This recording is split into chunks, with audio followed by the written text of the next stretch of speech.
आज हम पढ़ने वाले हैं ट्रांसपोर्ट। ठीक है, कि किस तरीके से ट्रांसपोर्टेशन होता है प्लांट्स या एनिमल्स के बॉडी में। ओके, तो सबसे पहले स्टार्ट करते हैं। हम ट्रांसपोर्ट समझते हैं कि ट्रांसपोर्ट क्या है। Okay, the body of every organism is made up of cell. ये बात तो हमें पता है कि सारे ऑर्गेनिजम्स के जो बॉडी होते हैं वो सेल से मिलके बने हुए होते हैं। A large organism has millions and millions of cell in its body. Large organisms जो होते हैं उनके तो बॉडी में मिलियंस मतलब बहुत सारे सेल्स होते हैं। तो सारे सेल्स के पास जो भी चीज़ें हैं, ज़रूरत की जो चीज़ें होती हैं लाइक फूड, ऑक्सीजन और वाटर, वो पहुंच पाए उस चीज़ के लिए क्या होता है, हमारे ऑर्गेनिज़म के अंदर कुछ अरेंजमेंट्स होती हैं। ठीक है, जो क्या करती है, सारे एसेंशियल चीज़ों को ऑर्गेनिज़म के बॉडी में हर तरफ पहुंचाती हैं। तो इसी चीज़ को हम क्या कहते हैं, ट्रांसपोर्ट कहते हैं करना। ट्रांसपोर्ट के बारे में तो हमने पढ़ा ही होगा कि to carry things from one place to another, एक प्लेस से दूसरी जगह पे कोई चीज़ को पहुंचाने को हम क्या कहते हैं, ट्रांसपोर्ट कहते हैं। पर बायोलॉजी में ट्रांसपोर्ट का क्या मतलब है कि life process in which a substance absorbed in one part of the body of an organism is carried to the another part of its body। कोई सब्सटेंस जो कि एब्जॉर्ब हुआ है एक पार्ट ऑफ द बॉडी में, किसको एक body है लाइक मान लो प्लांट बॉडी है, ठीक है, जिसमें कोई एक सब्सटेंस है जो प्लांट के लीफ में एब्जॉर्ब हुआ है। अब उस सब्सटेंस को प्लांट के लीफ से प्लांट्स के सारे बॉडी में, रूट में, शूट में, हर जगह पहुंचाना है। तो यही चीज़ जो होता है कि एक सब्सटेंस जो है जो प्लांट के एक पार्ट में एब्जॉर्ब होता है, उसको दूसरे पार्ट तक पहुंचाने वाले काम को हम क्या कहते हैं, ट्रांसपोर्ट कहते हैं। ओके, तो इसमें हमें यही पढ़ना है। तो सबसे पहले हमने ये पढ़ लिया कि प्लांट में तो चलो ज़्यादा चीज़ों की ज़रूरत नहीं होती है, पर जो लार्ज ऑर्गेनिजम्स होते हैं उनमें बहुत सारे स्पेशल टिश्यूज़ होते हैं या स्पेशल ऑर्गन्स होता है ट्रांसपोर्ट करने के लिए। ठीक है, तो सबसे पहले हम प्लांट्स में पढ़ेंगे कि प्लांट्स में क्या क्या चीज़ें यूज़ होती हैं ट्रांसपोर्टेशन के लिए। Okay, transport in plants. तो ट्रांसपोर्ट जो होता है वो प्लांट में तो वो लेस एलोबरेट होता है, ज़्यादा एलोबरेट नहीं होता है एनिमल्स के कंपैरिजन में या ह्यूमन बींग्स के कंपैरिजन में। ठीक है, और प्लांट्स जो होते हैं वो कम एक्टिव होते हैं एनिमल्स और ह्यूमन बींग्स के कंपैरिजन में, इसलिए उनके सेल्स जो होते हैं उनको ज़्यादा जल्दी नहीं होती है चीज़ों की। तो अब क्या है कि प्लांट्स के पास तो ब्रांच होता है और वहाँ पे हमने ये भी पढ़ा है कि फोटोसिंथेसिस होता है। ठीक है, तो जब जो गैस है ऑक्सीजन और कार्बन डाइऑक्साइड जो रिस्पिरेशन के लिए वो यूज़ करते हैं, एक्सचेंज ऑफ गैसेस जो करते हैं, तो वो तो कहाँ पे हो जाता है, लीफ में हो जाता है। वो किसके मदद से हो जाता है, वो एयर के मदद से हो जाता है। ठीक है, तो एयर की मदद से उन्हें जो है गैस मिल गया। ठीक है, पर क्या है कि अब उन्हें तो ऑक्सीजन मिल गया है, कार्बन डाइऑक्साइड मिल गया है, बट और भी तो चीज़ें हैं लाइक वाटर है, मिनरल्स हैं, ये सारी चीज़ें भी तो चाहिए होगी ना। तो वो सारी चीज़ें कैसे मिलती है ये हमें अभी पढ़ना है। ठीक है, तो प्लांट्स के पास जो होते हैं दो टाइप के कंडक्टिंग टिश्यू होते हैं। कंडक्टिंग टिश्यू क्या होते हैं, जो कंडक्ट करते हैं, जो चीज़ों को एक जगह से दूसरी जगह पे पहुंचाते हैं। तो दो कंडक्टिंग टिश्यू होते हैं, एक पहला होता है हमारा जाइलम एंड दूसरा फ्लोएम। ठीक है, अब जाइलम जो है, जाइलम क्या करता है, ये वाटर और मिनरल्स को पहुंचाता है। ठीक है, पर फ्लोएम क्या करता है, ये फूड जो प्रिपेयर किया जाता है, प्लांट जो अपने लीफ में फूड प्रिपेयर करता है, तो वो तो लीफ में फूड बना रहा है। अब उस फूड को तो उसके रूट्स में, उसके स्टेम में भी तो भेजना होगा, तो उस चीज़ का काम क्या कौन करता है, फ्लोएम करता है। और वाटर और मिनरल को ट्रांसपोर्ट करने का काम हमारा जाइलम करता है। ओके, जाइलम और फ्लोएम की वजह से ट्रांसपोर्ट सिस्टम जो है उनको दो पार्ट में डिवाइड कर दिया गया है। सबसे पहला transport of water and mineral in plant and transport of food and other substance like hormones. Food के साथ साथ हार्मोन्स का भी ट्रांसपोर्टेशन जो है वो कौन करता है, वो फ्लोएम करता है। ठीक है, तो इनको दो पार्ट में हमें पढ़ना है। ओके, यहाँ तक क्लियर है? आई होप आप लोगों को क्लियर हो। चलिए अब आगे देखते हैं। तो transport of water and mineral ये हमें पहले पढ़ना है। ठीक है, तो transport of water mineral xylem के थ्रू होता है, ये तो हमें पता ही था। Plant require water for making food by photosynthesis. Photosynthesis करने के लिए प्लांट को वाटर की ज़रूरत होती है और प्लांट्स को मिनरल की भी ज़रूरत होती है बहुत सारे पर्पस के लिए, लाइक प्रोटीन बनाने के लिए, और बहुत सारी चीज़ें होती हैं जो प्लांट को मिनरल के हेल्प से करना होता है। ठीक है, तो अब यहाँ पे क्या है कि दो चीज़ें हैं, दो एलिमेंट्स हैं जिनकी को यूज़ हम लोग करते हैं जाइलम में, ठीक है। तो वो 2 एलिमेंट्स कौन से हैं, एक जाइलम टिश्यू में, एक जाइलम वेसल्स एंड ट्रैकियार्ड, ओके। ये दोनों यूज़ होते हैं क्या करने के लिए, conduction of water and mineral करने के लिए, ठीक है। तो ये हमें एक पॉइंट हमेशा इसमें याद रखना है कि जाइलम वेसल एंड ट्रैकियार्ड जो है ये बोथ क्या है, नॉन लिविंग कंडक्टिंग टिश्यूज़ हैं, ये लोग नॉन लिविंग है, ओके।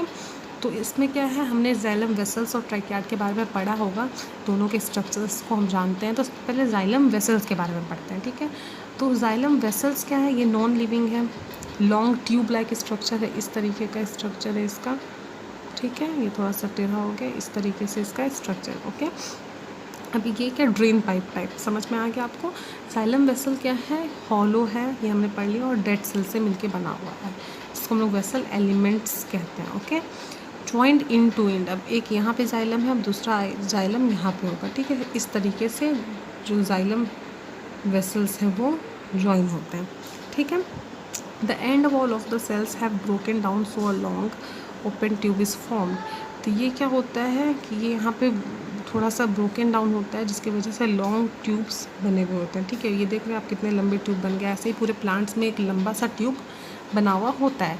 तो xylem vessel run from the root of the plant right upward, root नीचे होता है, रूट से लेके अपवर्ड की तरफ जो होता है जाइलम वेसल बढ़ता है हमारा, ओके। अब जाइलम वेसल किस तरीके से वर्क करता है ये हमें देखना है। जाइलम वेसल के पास साइटोप्लाज्मा और न्यूक्लियाई नहीं होता है, ये तो हमें पता है, क्योंकि नॉन लिविंग है तो उसके पास साइटोप्लाज्मा न्यूक्लियाई नहीं होगा। और उसके जो वॉल्स होते हैं वो किसके बने हुए होते हैं, वो सेल्यूलोज के एंड लिग्निन के बने हुए होते हैं। लिग्निन बहुत ही हार्ड होता है और स्ट्रॉन्ग सब्सटेंस बनाता है, ठीक है।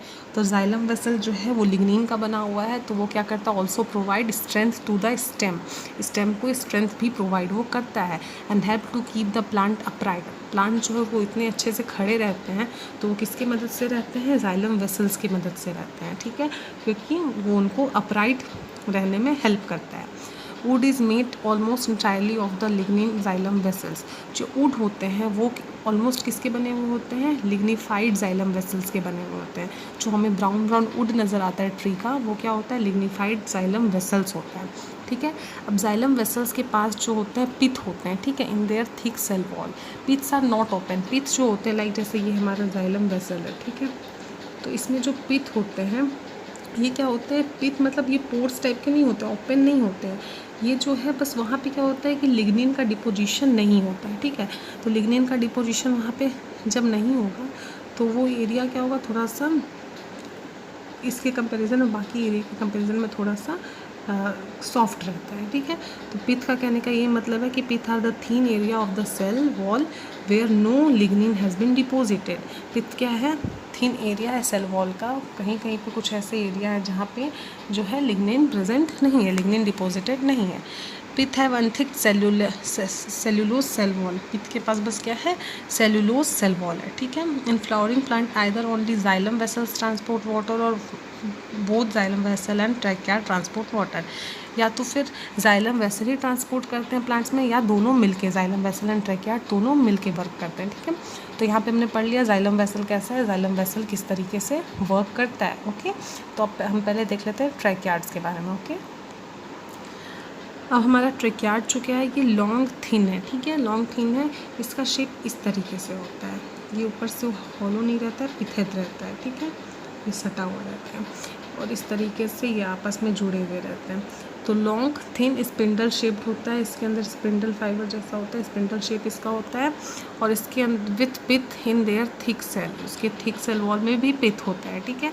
Water flow from one trachea to another through a piths, पर इसके पिथ्स क्या होते हैं, इसके पिथ में होल होता है, ठीक है, जिससे क्या होता है, वाटर एक ट्रैकियार्ड से दूसरे ट्रैकियार्ड में शिफ्ट होते हैं। आप देख लो ये इस तरीके से मूव कर रहा है, लेकिन हमने जब जाइलम वेसल पढ़ा था तो वो क्या था, वो इस तरीके से हॉलो ऊपर ऊपर शिफ्ट हो रहा था, ठीक है। पर ये क्या है, इस साइड बाय साइड है, ओके। और ये भी हमारा क्या है, डेड सेल से बना हुआ होता है, ठीक है। They are elongated cell with tapering end क्या है, टैपर्ड है, मतलब जुड़ा हुआ है, ठीक है। Even though their ends are not completely open, इनके एंड्स कम्प्लीटली ओपन नहीं है, ये तो आप देख ही रहे हैं। Trachea have a pith in their cell wall, इनको सेल वॉल में पिथ है, जिसकी वजह से वाटर जो है वो एक ट्रैकिया से दूसरे ट्रैकिया में पहुँचते हैं। All the plants have trachea, they are the only water conducting tissue in non flowering plant. सारे वो प्लांट्स में ट्रैकियार्ड होते हैं। और ये क्या सिर्फ नॉन फ्लावरिंग प्लांट्स में ये क्या करता है, conducting tissue, water conductive tissue की तरह सिर्फ वर्क करता है। Okay, before we describe the mechanism of the transport of water from the roots of a plant, हमें क्या पढ़ना है, इससे पहले क्या मैकेनिज्म पढ़े, हमें क्या पढ़ना है कि 4 पार्ट्स होते हैं, epidermis, endodermis, root cortex and root xylem. ठीक है, तो एपिडर्मिस क्या है, एपिडर्मिस द आउटर लेयर है, ये आप लोग सबको पता है। और एपिडर्मिस एक थिक सेल वॉल की तरह वर्क करता है। ओके, फिर क्या होता है, वस्कुलर टिश्यू, हमारा वस्कुलर टिश्यू क्या है, जिसको वस्कुलर बंडल भी कहते हैं, जाइलम एंड फ्लोएम, वो जिसके से घिरे हुए होते हैं उसे हम क्या कहते हैं, एंडोडर्मिस कहते हैं। एपिडर्मिस सबसे आउटर हो गया, फिर टिश्यू, वस्कुलर टिश्यूज जिससे घिरे हुए रहते हैं उसे एंडोडर्मिस कहते हैं। और the part of root between the epidermis and endodermis, endodermis और एपिडर्मिस के बीच के जो पार्ट है ये क्या होते हैं, हमारे रूट कॉर्टेक्स। ठीक है, and the xylem tissue present in roots is called root xylem. जो जाइलम टिश्यू होते हैं वो जहाँ पे प्रेजेंट होते हैं जाइलम में, उस एरिया को हम क्या कहते हैं, रूट जाइलम कहते हैं। जो प्रेजेंट होते हैं रूट्स में जहाँ पे, उस एरिया को रूट जाइलम कहते हैं। ठीक है, अब क्या है, हाँ, रूट हेयर्स जो होता है वो हमें पता है कि ये जैसे ये है तो इससे एज से ऐसे निकला हुआ रूट हेयर्स हमारा होता है, ये हमारा क्या है, रूट हेयर्स है। ठीक है, and which carry water from the outer parts, इसको मैं क्लियरली बताऊंगी कि किस तरीके से आउटर पार्ट से ये कैरी करता है। ठीक है, and at the centre of the root. ठीक है, और रूट जाइलम जो है वो कहाँ पे है, सेंटर ऑफ द रूट में है। ठीक है, ये आउटर पे है और ये सेंटर पे है। अब किस तरीके से ये वर्क करते हैं, हमें ये पता है कि रूट हेयर से रूट जाइलम के तक वाटर पहुंचने में बीच में किस किस से गुजरना होता है वाटर को, एपिडर्मिस से, रूट कॉर्टेक्स से एंड एंडोडर्मिस से।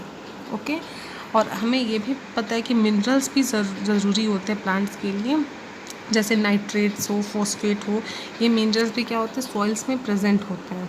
तो mineral present in soil dissolve in water to form aqueous solution.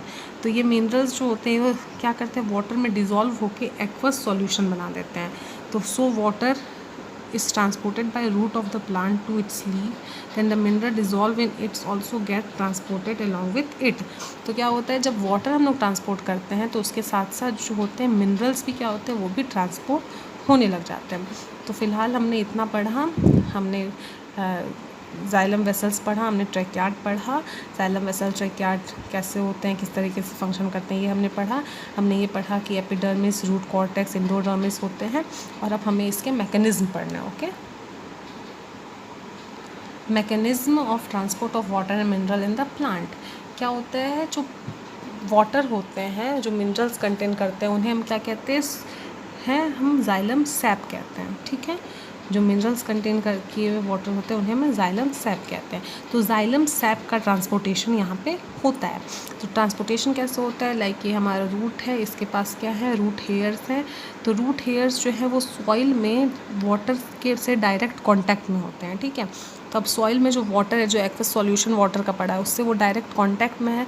Direct contact में होने की वजह से डिफ्यूज़न प्रोसेस से जो वाटर है वो जो सॉइल में जो हायर कंसनट्रेशन में जो वाटर पड़ा है वो क्या होता है, वो चला जाता है रूट हेयर में। ठीक है, क्योंकि रूट हेयर में उससे लो कंसनट्रेशन दिखाई देता है, तो वो रूट हेयर में चला जाता है।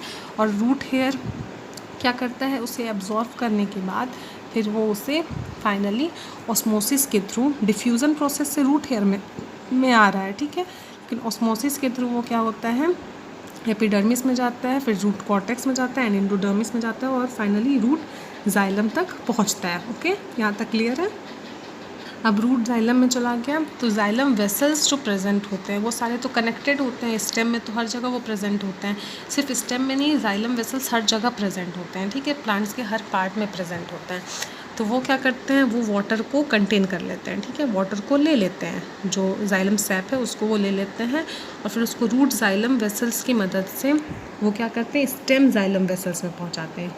जो जाइलम वेसल्स रूट में प्रेजेंट होते हैं उनको हम रूट जाइलम वेसल्स कहते हैं, जो स्टेम में प्रेजेंट होते हैं उनको स्टेम जाइलम वेसल्स कहते हैं। ठीक है, तो रूट जाइलम वेसल्स से वो कहाँ आ गए, स्टेम जाइलम वेसल्स में आ गए। ठीक है, अब जाइलम वेसल्स जो स्टेम के हैं वो उनको लीव्स तक पहुँचाते हैं। ठीक है, अब वाटर मिनरल जो है, जो जाइलम वेसल्स से कैरी किया जा रहा था, वो लीव्स में पहुंच जाता है, लीव्स के पेटियोल में पहुंच जाता है, जो स्टॉक होता है, जो डंटी होती है लीफ की, वहाँ पहुंच जाता है, ठीक है। जिससे फिर क्या होता है, वो फाइनली लीफ तक पहुंच जाता है। तो इस तरीके से वो ऊपर को जाता है, ठीक है। और हमें एक बात पॉइंट याद रखना है कि 1 से 2% ही वाटर जो एब्जॉर्ब किया जाता है प्लांट, उसका 1 से 2% ही वाटर जो है वो फोटोसिंथेसिस में यूज़ होता है। बाकी सारे क्या होते हैं, लॉस्ट हो जाते हैं वाटर वेपर के दौरान, ठीक है, जिसको हम लोग ट्रांसपीरेशन कहते हैं, ठीक है। जैसे जो वाटर जो है, जो लीफ में प्रेजेंट है, वो वाटर वेपर के ज़रिए जो उड़ जाते हैं, तो उस प्रोसेस को हम क्या कहते हैं, ट्रांसपीरेशन कहते हैं, ठीक है। तो जो बचे हुए वाटर्स होते हैं वो ट्रांसपीरेशन हो जाते हैं। तो इस तरीके से जाइलम वेसल्स की मदद से जो है क्या होता है, वाटर का कंडक्शन होता है। अब एक चीज़ हमें ध्यान में रखना है कि वाटर जो है वो कंडक्ट कहाँ होता है, अप साइड कंडक्ट होता है, ठीक है। ऊपर की तरफ वो बढ़ता है, रूट से आता है और ऊपर स्टेम लीव्स की तरफ वो बढ़ता है। तो ऐसा क्यों होता है कि वो अप साइड जाता है, ठीक है, ये हमें समझना है। तो ये देखो, ये हमारे यहाँ पे लिखा हुआ है कि जिस तरीके से हम क्या करते हैं, जब भी हम कोल्ड ड्रिंक पीते हैं और स्ट्रॉ से जब पीते हैं, ठीक है, जो पाइप होती है कोल्ड ड्रिंक की, जब उससे हम पीते हैं, तो जब हम उसको सक करते हैं तो वो क्या होता है कि जो डाउन में जो कंसनट्रेशन होता है कोल्ड ड्रिंक का, वो हाई होता है, जो प्रेशर होता है वो हाई होता है। तो हाइयर प्रेशर से जो क्या होता है, वो लोअर प्रेशर की तरफ जाता है, हमारी स्ट्रो की तरफ जाता है, ठीक है, जिससे फिर वो उसे हम पीते हैं। तो उसी तरीके से हमारे रूट्स में भी क्या होता है, जहाँ पे वो प्रेजेंट होता है वहाँ पे क्या होता है, हाइयर प्रेशर होता है। तो वो क्या करता है, जाइलम वेसल्स की मदद से जब ऊपर वो कंडक्ट होता है तो वो हाइयर प्रेशर से कहाँ, लोअर प्रेशर की तरफ जा रहा है, ठीक है। तो इसी वजह से जो जाइलम जो वाटर है वो अपसाइड की तरफ जाता है, ठीक है। जाइलम वेसल जो है वो उसे सक करता है, उसको अपसाइड की तरफ बुलाता है, ठीक है। फिर हमने क्या, ट्रांसपीरेशन के लिए मैंने बता दिया था, the evaporation of water from the leaves of a plant is called transpiration. जो इवोपरेशन होता है वाटर का लीफ से, उन्हें हम ट्रांसपीरेशन कहते हैं। तो ये कैसे होता है, क्योंकि ये जो लीव्स के सरफेस पे जो टाइनी पोर्स प्रेजेंट होते हैं, जिन्हें हम स्टोमाटा कहते हैं, तो ये लॉट ऑफ वाटर जो लॉस्ट होता है वो वहीं से होता है, ठीक है। तो ये चीज़ हमारा क्लियर है, ओके। तो यहाँ तक हमने इस चीज़ को पढ़ लिया। अब हमें फ्लोएम के बारे में पढ़ना है, ओके। तो हम फ्लोएम को नेक्स्ट लेक्चर में कवर करेंगे, फ़िलहाल इस लेक्चर में जाइलम वेसल तक से, ओके। Thank you.